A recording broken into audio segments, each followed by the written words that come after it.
राजा हरिश्चंद्र ने अपनी पत्नी और बेटे को भेज दिया। सत्य की चर्चा जब भी कही जाएगी राजा हरिश्चंद्र का नाम जरूर लिया जाएगा। हरिश्चंद्र इक्ष्वाकु वंश के प्रसिद्ध राजा थे।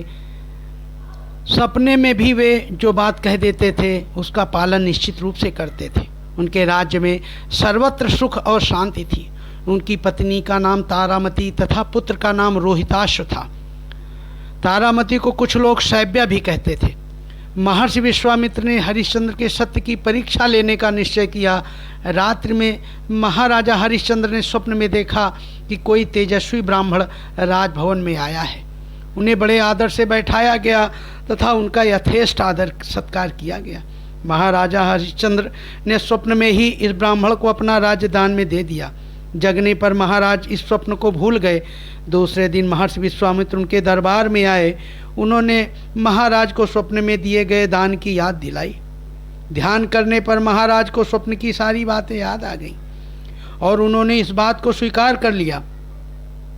ध्यान देने पर उन्होंने पहचाना कि स्वप्न में जिस ब्राह्मण को उन्होंने राज्य दान किया था वे महर्षि विश्वामित्र ही थे। विश्वामित्र ने राजा से दक्षिणा मांगी, क्योंकि यह धार्मिक परंपरा है कि दान के बाद दक्षिणा दी जाती है। राजा ने मंत्री से दक्षिणा देने हेतु राजकोष से मुद्रा लाने को कहा। विश्वामित्र जी बिगड़ गए। उन्होंने कहा, जब सारा राज्य तुमने दान में दे दिया है तब राजकोष तुम्हारा कैसे रहा? ये तो हमारा हो गया। उसमें से दक्षिणा देने का अधिकार तुम्हें कहाँ रहा?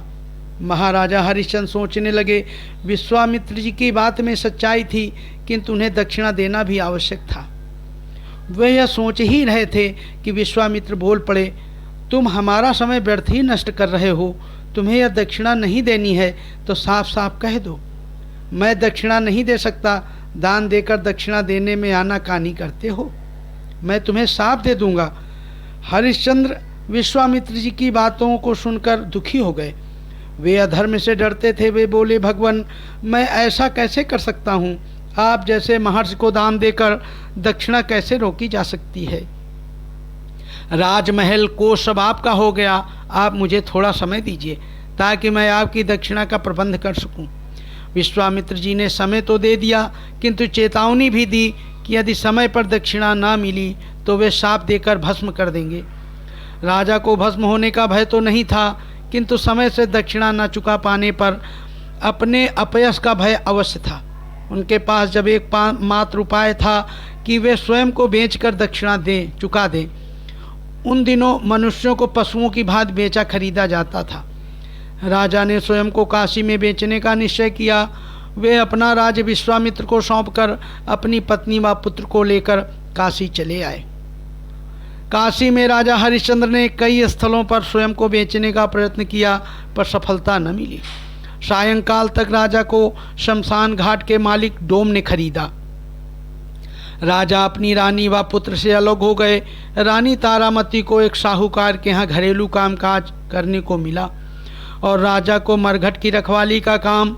इस प्रकार राजा ने प्राप्त धन से विश्वामित्र की दक्षिणा चुका दी। तारामती जो पहले महारानी थी, उसके पास सैकड़ों दासियां थीं। अब बर्तन मांजने और चौका लगाने का काम करने लगी। स्वर्ण सिंहासन पर बैठने वाला राजा हरिश्चंद्र शमशान पर पहरा देने लगा। जो लोग शव जलाने मरघट पर आते थे उनसे वह कर वसूलने का कार्य राजा को दिया गया। अपने मालिक की डांट फटकार सहते हुए भी नियम व ईमानदारी से अपना कार्य करते रहे। उन्होंने अपने कार्य में कभी भी कोई भी त्रुटि नहीं होने दी। इधर रानी के साथ एक हृदय विदारक घटना घटी। उनके साथ पुत्र रोहिताश्व भी रहता था। एक दिन खेलते खेलते उसे सांप ने डस लिया। उसकी मृत्यु हो गई। वह यह भी नहीं जानती थी कि उसके पति कहाँ रहते हैं।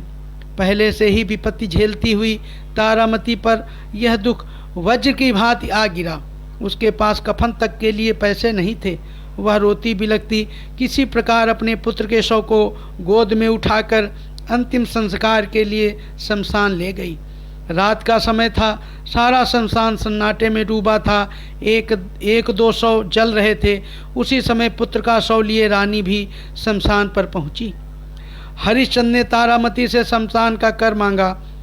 उनके अनुनय विनय करने पर तथा उनकी बातों से वे रानी तथा अपने पुत्र को पहचान गए, किंतु उन्होंने नियमों में ढील नहीं दी। उन्होंने अपने मालिक की आज्ञा के विरुद्ध कुछ भी नहीं किया। उन्होंने तारामती से कहा, शमशान का कर तो तुम्हें देना ही होगा, उससे कोई भी मुक्त नहीं हो सकता। अगर मैं किसी को छोड़ दूंगा तो यह अपने मालिक के प्रति विश्वासघात होगा। उन्होंने तारामती से कहा, अगर तुम्हारे पास और कुछ नहीं है तो अपने साड़ी का आधा भाग फाड़ कर दे दो, मैं उसे ही कर में ले लूँगा। तारामती विवश थी। उसने जो ही साड़ी को फाड़ना आरंभ किया, आकाश में गंभीर गर्जना हुई। विश्वामित्र जी प्रकट हो गए। उन्होंने रोहितासु को भी जीवित कर दिया। विश्वामित्र जी ने हरिश्चंद्र को आशीर्वाद देते हुए कहा, तुम्हारी परीक्षा हो रही थी कि तुम किस सीमा तक सत्य एवं धर्म का पालन कर सकते हो।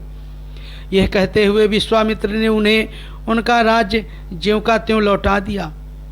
महाराज हरिश्चंद्र ने स्वयं को बेचकर भी सत्य धर्म का पालन किया।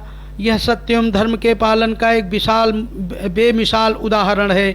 आज भी महाराज हरिश्चंद्र का नाम श्रद्धा और आदर के साथ लिया जाता है। यदि आपको यह वीडियो पसंद आई हो तो प्लीज़ इसको लाइक और शेयर करें और हमारे चैनल को सब्सक्राइब करें। धन्यवाद।